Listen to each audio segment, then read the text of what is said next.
Welcome to the viewers of the Federal. The world is today gripped by unexpected weather events, blazing wildfires, floods, drought, and the sheer unpredictability of climate patterns have almost become par for the course. Despite climate conferences, implementation of climate friendly practices, we seem to be fighting a losing battle. We have with us today Dr. Sailesh Rao, an individual of distinction who is attempting to make himself heard amidst the cacophony of voices on the climate debate. A systems engineer by profession and an environmentalist by occupation, Dr. Rao calls himself a human earth animal liberation activist. He founded Climate Healers, a non-profit based in the United States in 2007, and he has been with it since then.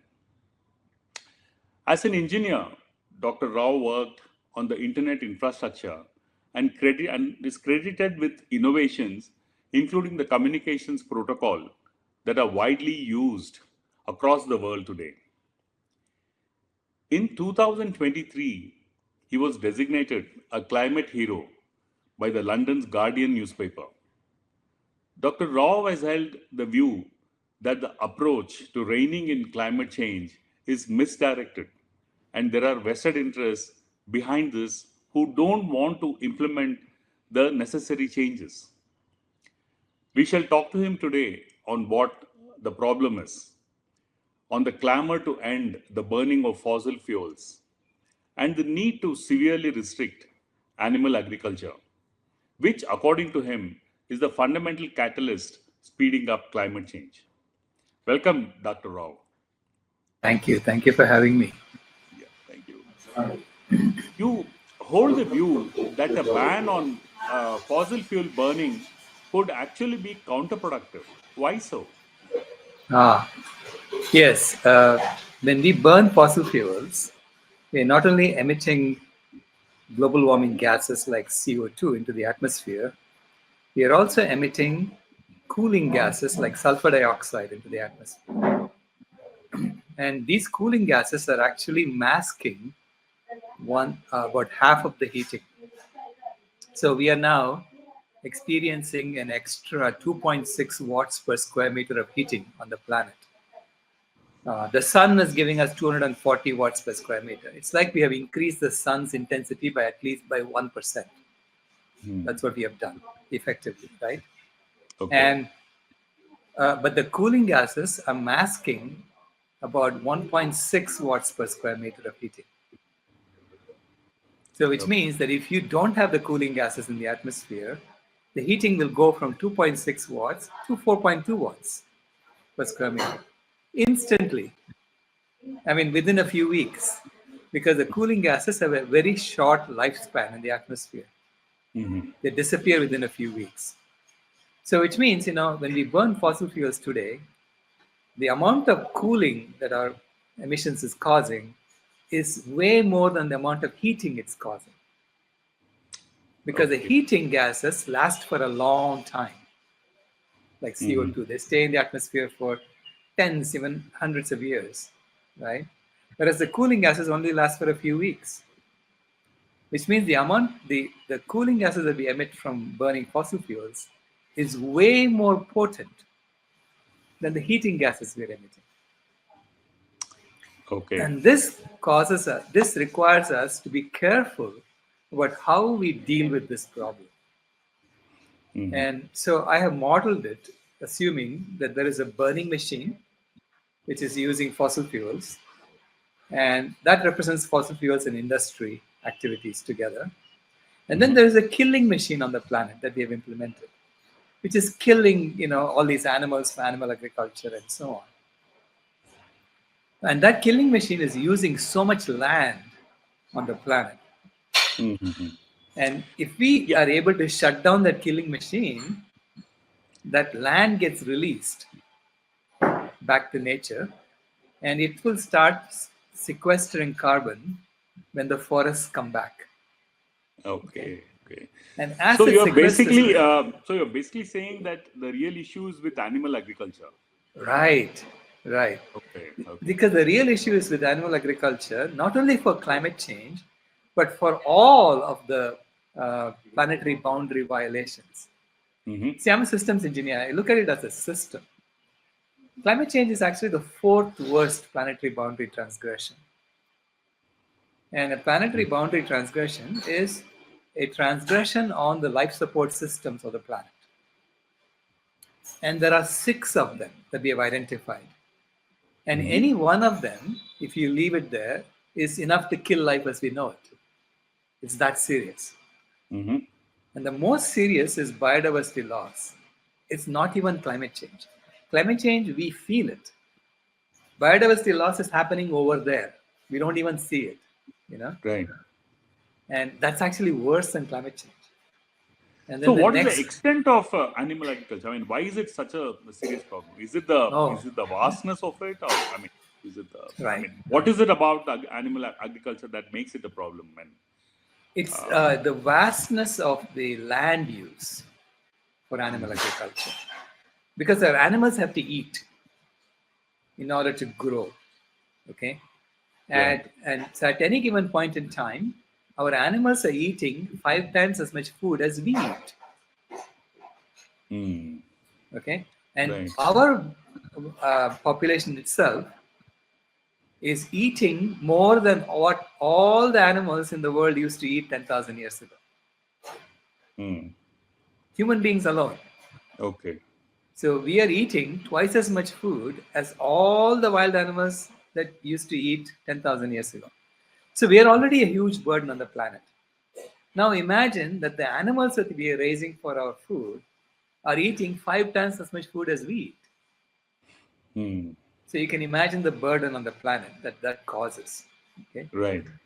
and So, deforestation is an important outcome of this, basically, because it absolutely, cut. absolutely. Right. So deforestation is to provide land and feed for animals, Mm-hmm. and then to eliminate the wild animals who are competing for the same food. Mm-hmm. So we have eliminated so many of them that my calculation is showing that we have eliminated 94% by total weight of all the Mm-hmm. wild animals that lived 10,000 years ago. Okay. Okay. And You so we know. only have 6% left, you know. Okay. A And couple of questions arise from what you're saying. One is, why is this, the highlight of burning fossil fuel is not being, projected as much as it should be? And why is there so much of a stress on that rather than actually working on something to sort out this animal agriculture issue, which seems to be which is the bigger problem or the main right, problem? yeah. Yeah. So I've traced it back to what happened in the Rio summit. In Mm-hmm. the Rio summit in 1992, President George H.W. Bush of the US came to the summit and he said, the American way of life is not negotiable. Okay. So Okay. then I think everyone sort of tried to frame the problem in a way that doesn't address any lifestyle issues. Mm-hmm. And when you don't want to address any lifestyle issues, you're going to say that that's off the table. Now, what else is there on the table that we can address? Well, fossil fuels shows up. Mm. And Yeah. then for fossil fuels, we can create this green growth story Mm-hmm. where we are replacing fossil fuel infrastructure with solar panels and electric cars, and we are growing that economy, that portion of the economy, right? So we have Right. this green growth story, and we're focusing on fossil fuels, and we focus just on climate change. So we ignore the other two problems because they are all lifestyle related. The other two problems that the UN identified in 1992 were loss of biodiversity and desertification. Mm. Okay. So they formed three conventions in the 90s. The UN Convention on Biological Diversity, the UN Convention to Combat Desertification, Mm-hmm. and then the third was the UN Framework Convention on Climate Change. Okay. And if you look at what happened in the early 2000s, they decided to de-emphasize the UN Convention on Biological Diversity, and the UN Convention to Combat Desertification, because these two they are all meeting every year. Yeah. Mm. And then they decided to make the CBD, the Convention on Biological Diversity, and the UN Convention to Combat Desertification, UNCCD, to meet once every 2 years, Mm. whereas climate change continued to meet every year. So Right. it was emphasized, and the conventions that were clearly due to lifestyle issues were de-emphasized. Right. Okay, starting in early 2000s, and then in climate change we focused just on fossil fuels. Now it Mm. may have been all innocent mistakes, and I don't know how it happened. I Mm. wasn't privy to it, but I do know that in the IPCC reports, the Intergovernmental Panel on Climate Change reports, if there is any mention of lifestyle issues, it gets vetoed by Mm. governments. Okay. Okay. So when scientists say, hey, we have to do this, we have to address animal agriculture, it gets vetoed. And so then you get this, this report that's not mentioning animal agriculture at all. Hardly. Right. Yeah. Yeah. So basically, what you're saying is there's a set of people who are going against the grain or trying to battle this very powerful lobby. So where do you think that is headed? Is it are you getting more takers for what you are saying, Yeah. or is there a growing realization, or is it just there, stuck? No. There is a growing realization. Nowadays, I think the cat's out of the bag, really. I've been Okay. doing this for 15 years. I've been trying to tell Yeah. people, hey, wait a minute, you're barking Mm. up the wrong tree. Not only Mm. are we barking up the wrong tree, if we implement what you're suggesting, it'll get worse. Yeah. Yeah. You know? Right. So Mm. is that our intent? I mean, our intent is not to make things worse for people. Yeah. Yeah. Yeah. So we have to do things right. So, I mean, there is a growing realization. Mm-hmm. Last year, I attended the Los Angeles Climate Week, Mm-hmm. LA Climate Week. And everywhere I went, the food was vegan. Okay. There were no animal foods served. Mm-hmm. So Yeah. people have begun to associate it now, right? Yeah, I was just, it was just a little intriguing that you are suggesting going vegan, but I was, isn't that a bit extreme in the sense that would you get more takers if you just say vegetarianism instead of vegan? I was vegetarian, Yeah. okay, in Hmm. 2007, and I thought that I'm better than those guys who are eating meat, Yeah. Yeah. right? Right. And then I realized I was actually worse, Hmm. and Okay. that sort of shook my whole world when I But how realized so? that. Yeah. How so? I Because mean. I'm an ethical vegetarian. I was doing it because I didn't want to kill animals. Hmm. I didn't mind milking them, but I didn't Okay. want to kill them, right? Right. And I wanted the animals to be left alone after they've given us milk, to be left alone so that they can eat and they can live Hmm. out the rest of their lives. And I went to Rajasthan in a village called Karech in Rajasthan, and I Hmm. was observing what was happening in the village. And I noticed that the villagers were doing what I wanted, which is they were letting the cows live out their lives. Hmm. And those cows were walking around in the forest, eating anything that was growing. Hmm. And with the result, there was nothing for the deer to eat. Right. And when there is nothing for the deer to eat, the deer dies. When the deer dies, the tiger dies. So Right. I realized that by my, selfish, requirement for milk, which I really didn't need. I'm an adult. Right. As an adult mammal, I really don't need milk, right? I Yeah. realized just because I love my pizza and my peras, the forest is dying in front of my eyes.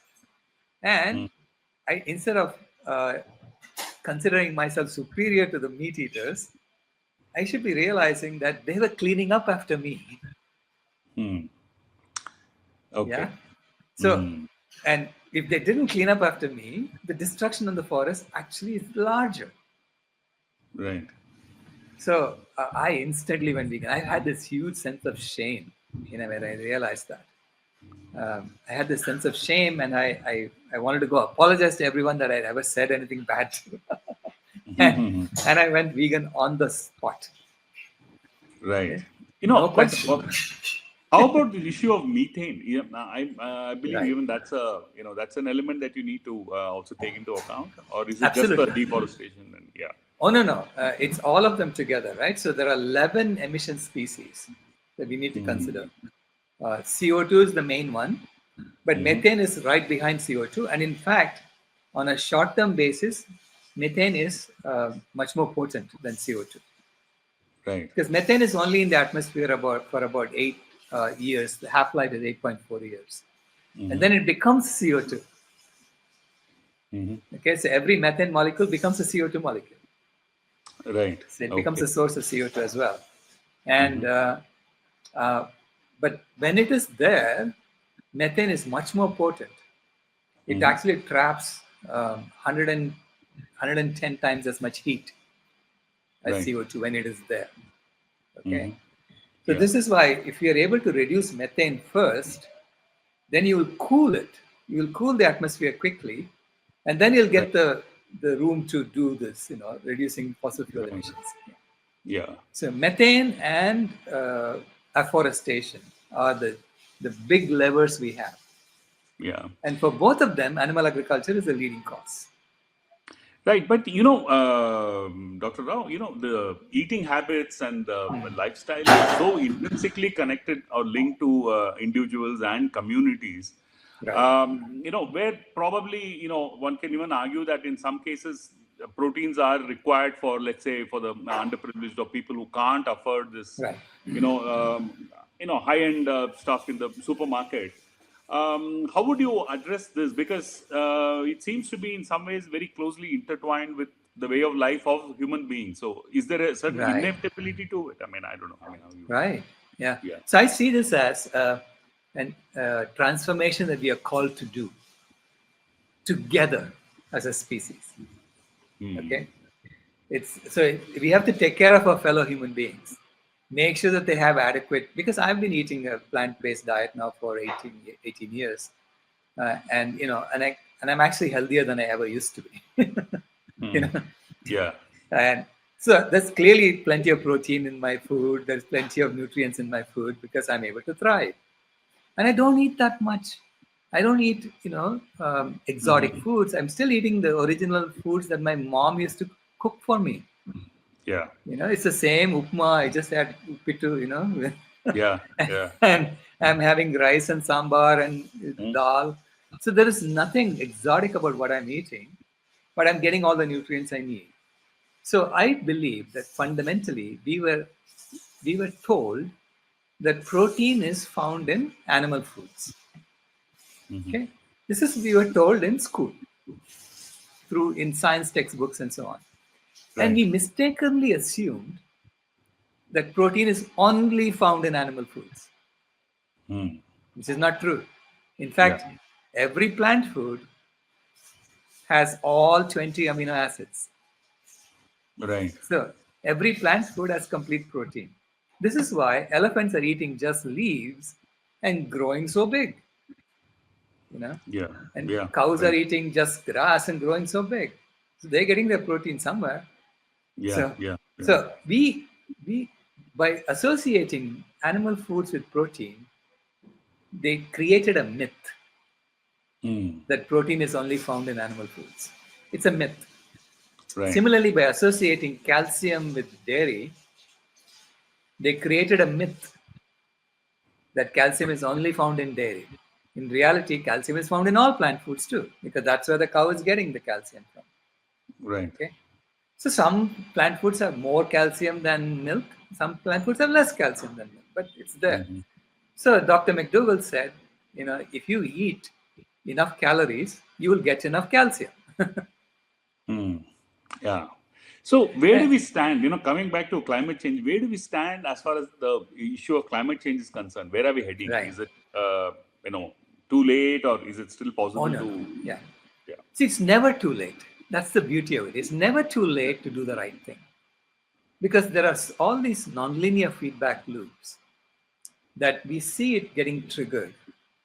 We see that the Greenland ice is melting. We see that the West Antarctic ice sheet is melting. We see that the Arctic ice is melting. We see that the monsoons are getting more erratic. Okay, so Yeah. but we are not sure if they've crossed the point of no return, Hmm. and it's impossible to know whether they have crossed the point of no return or not until we actually start reducing the methane in the atmosphere, reducing the CO2 in the atmosphere, and verifying whether they respond in the right direction. Right. Is the ice growing? Is the Greenland ice growing? You know, Yeah. are the monsoons becoming more regular? Until we see that, we won't know. Because these are nonlinear feedback loops, which are very difficult to model. Right. The best we can do in the models is to tell you that you're in this range. And in that Hmm. range, it's likely to trigger Mm. your point of no return. So I tell Right. people, look, I don't know. As an engineer, I model things. This is how I built the internet work. It's all Yeah. modeling, right?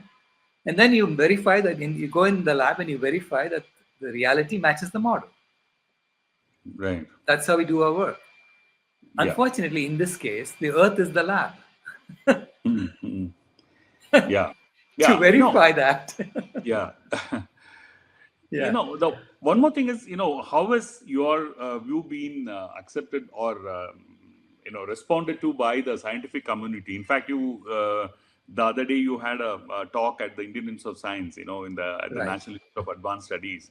So, Right. what is the kind of reaction that you generally get when you propose this idea that focus on Right. animal agriculture and leave the fossil fuels alone for the time being? Right. I in my model, I say if you're able to shut down animal agriculture today, Hmm. then you can start reducing the fossil fuels starting today. Right. Okay. But if you cannot shut down the animal agriculture today, then you have to wait.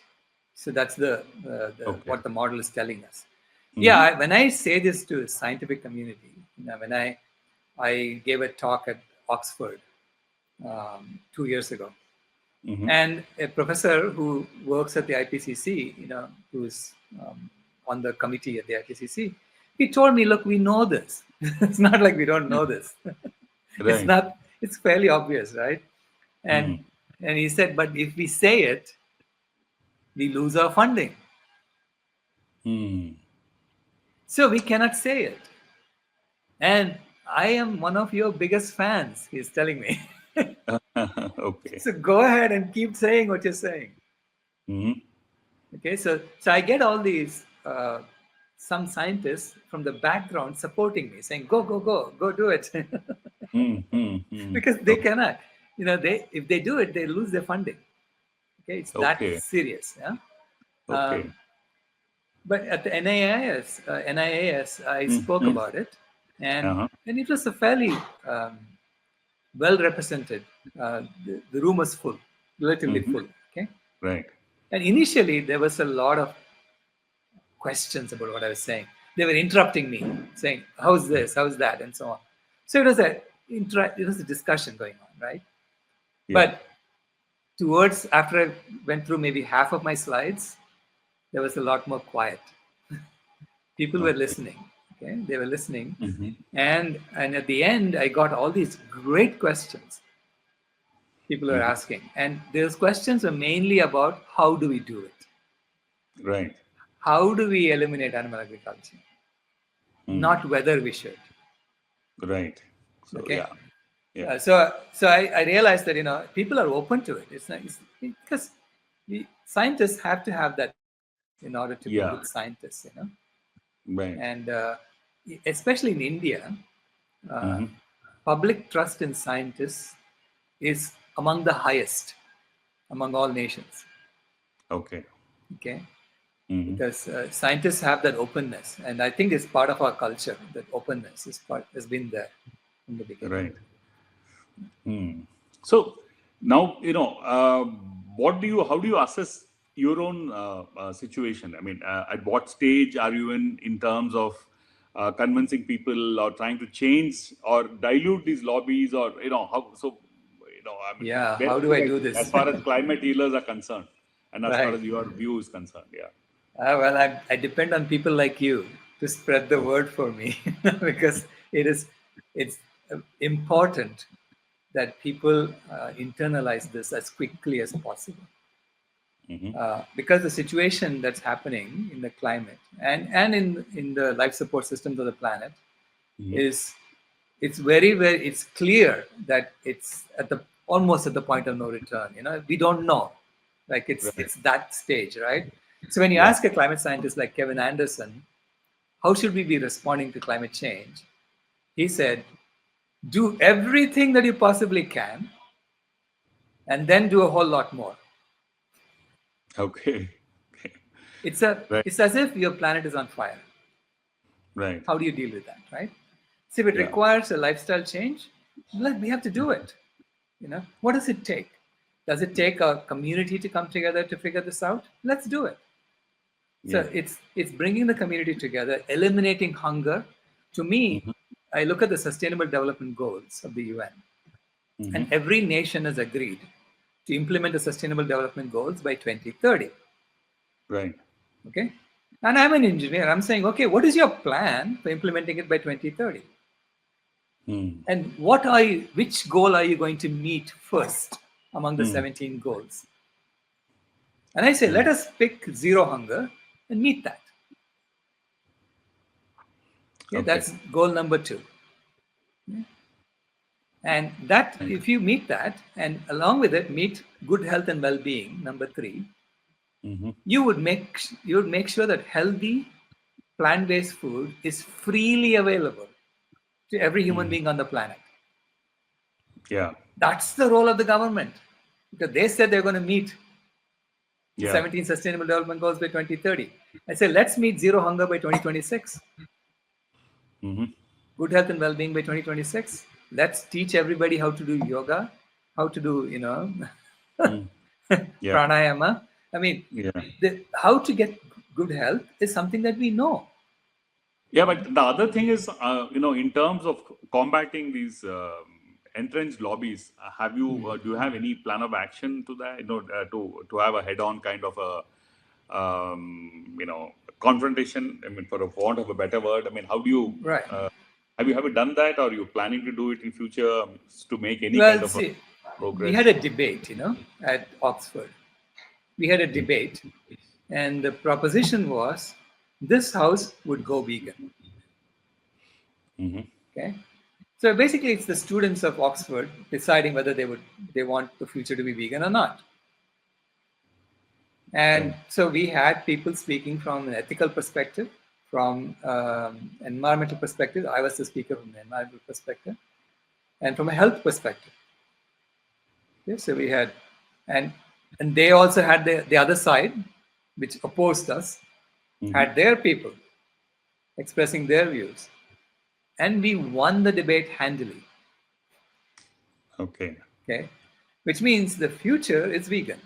The Right. students are telling us the future is vegan. Mm-hmm. And if the future is vegan, we adults have to help them get there as quickly as possible. Mm. Because the longer we wait, the more destruction we are causing for them, for their future. Right. Maybe even making it impossible for them to recover, right? So I say Right. that as our generation has a responsibility now to implement it Mm-hmm. as quickly as possible. And so that's the message I'm trying to convey to governments, to people in positions of power, and Right. any lobbies on the other side. I ask them, do you want a planet or not? Hmm. That's the question. Yeah. And if you want to do what you want, I mean, if you Yeah. think that's the right way to do it, go do it on Mars, Yeah. you know. Yep. Mm. But we know that if we go to Mars, it's going to be vegan. No one is taking cows to Mars. Yeah. Okay. So Yeah. why go be vegan over there when you can be vegan over here and solve the problem right here? Yeah. You know. So yeah, So I mean, it's wonderful. I know, but I know you're up against a lot of forces. So yeah. wish you all the very best, and Hey, pleasure I talking to have you. Yeah. I have the children of the world behind me. I have my granddaughter behind me, Right. and I have nothing to lose. Yeah. So I am, in that sense, I've outlived my life expectancy at birth Right. by 23 years. When I was Mm-hmm. born in India in 1960, the life expectancy was 42. I'm now Right. 65. Right. So I am, I'm in a position where I say I have absolutely nothing to lose. I'm going to tell the truth, and I Yeah. don't care what happens to me. Yeah? Right. So it's the truth is we have to do this. Yeah. Absolutely, no question in my mind. And Right. we have to do this and then check. So let's Right. say do it for 5 years. Mm-hmm. Check what happens. Because Right. if there is something wrong with what I'm saying, you will know it right away. Yeah. And I would have known it in my life too, but I've been at it now for 17 years and there's nothing wrong with me. Right. I'm stronger than I ever used to be. And Right. I go to colleges and universities and I talk to students and I tell them, I can do a 6-minute plank. Mm-hmm. Can you? Okay. Right? Yeah. How do I know I can do a 6-minute plank? Because I do it every day. Yeah. Right. So it's taking care of our health Mm. is number one when it comes to healing the planet. Right. Heal yourself first. Then Yeah. you will be focused on the planet outside. Otherwise, Right. you'll be focused on your own diabetes, your own heart disease, whatever it is. Right? Get rid of Right. the chronic diseases. Let's take care of our health first. This is why I'm proposing to governments. You already agreed to implement the 17 Sustainable Development Goals by 2030. Yeah. I'm an engineer. I can tell you how to do it. Right. Number one is do zero hunger and good health and well-being by 2026. When you Mm. do that, then people will say, hey, these people are serious. Yeah. The government is now serious on our side, right? Yeah. Otherwise, people are going to think you're not serious at all. Right. Because we are pretending to meet all the goals by just growing the economy. That's what we're doing now. Yeah. That's goal number 8. And I'm Yeah. saying throw goal number 8 out. You don't need it. Because Yeah. if you meet zero hunger, good health and well-being, and quality education, all the other goals, do you care that the GDP is growing? Yeah. Nobody cares. Yeah. Yeah. So that's a redundant goal that is there Yeah. to make us pretend to Yeah. meet all the goals by just growing the economy, right? I said, let's Right. get serious. It's Yeah. time to get serious. Okay. So throw goal number 8 out and put goal number 18 in, which is Mm. zero animal exploitation. Right. Can we do this without exploiting animals? Right. That's the question. Because Yeah. if the animals die off, we die off. So Right. animals to me are precious beings. They have to be Right. treated as sacred, which is the meaning of the sacred cow. Yeah. It's not just a cow, it's all animals have to be treated as sacred. Yeah. Yeah? Yeah. So And what you, you're basically saying, it's interconnected, a whole lot of things. So oh, you're looking at it absolutely. holistically, and pleasure talking to you, Dr. Rao. It's been a really enlightening interview. Yeah. Thank you so much. Thank you so much.